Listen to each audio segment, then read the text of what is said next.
গায়ন বায়ন ঢোলে ডগৰে উদুলি মুদুলি চৌপাশ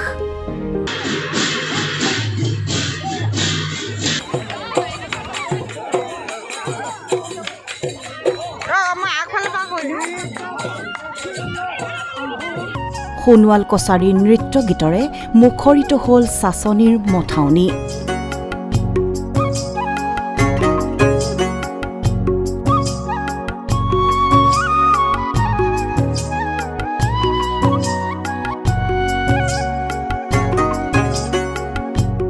সোণোৱাল কছাৰী জনগোষ্ঠীৰ পৰম্পৰাগত লখিমী সবাহক লৈ গাঁওবাসীৰ মাজত ব্যাপক উৎসাহ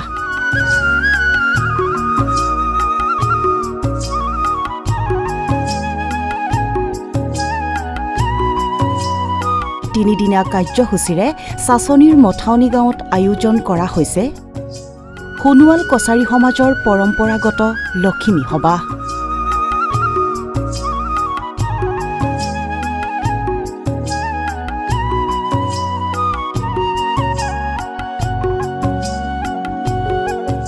গাঁৱৰ প্ৰত্যেকৰে ঘৰৰ পদূলিমুখ সজাই তোলা হৈছে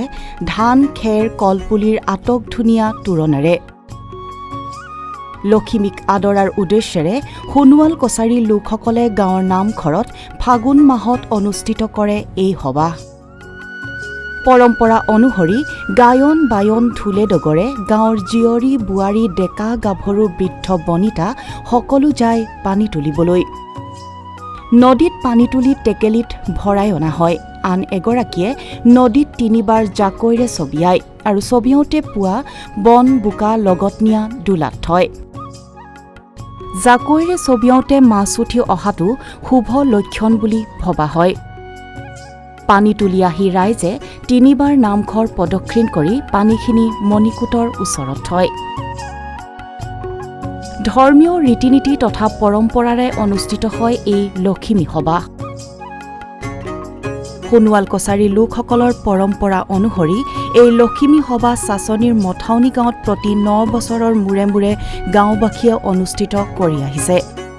সহস্ৰাধিক লোকে অংশগ্ৰহণ কৰা এই লখিমী সবাহত শোভাযাত্ৰা কৰি দোলালৈ লখিমীক আনিবলৈ যায় গাঁওবাসী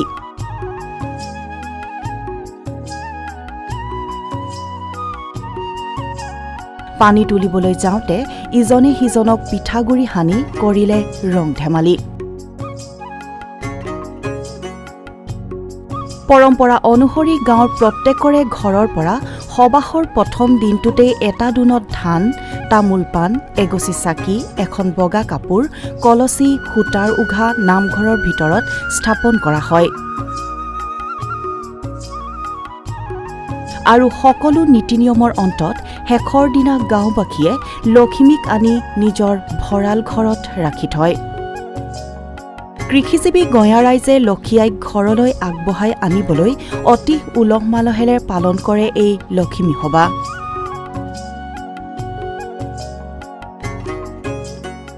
গায়ন বায়ন আৰু হুঁচৰিৰে হেঁপাহৰ লখিমীক নিজ নিজ গৃহলৈ আবাহন কৰা হয় ৰাইজে একত্ৰিত হৈ অনুষ্ঠিত কৰা এই লখিমী সবাহৰ বিশেষ কাৰ্যসূচীত গাঁওখনৰ শিশুৰ পৰা বৃদ্ধলৈকে সকলোৰে সহযোগিতা পৰিলক্ষিত হয় উল্লেখযোগ্য যে লখিমী সবাহ এক উল্লেখযোগ্য কৃষিভিত্তিক লোকানুষ্ঠান সোণোৱাল কছাৰী সমাজৰ এক অনন্য পৰম্পৰা হ'ল লখিমী সবাহ ধৰ্মীয় ৰীতি নীতি পৰম্পৰাৰে অনুষ্ঠিত হয় এই লখিমী সবাহ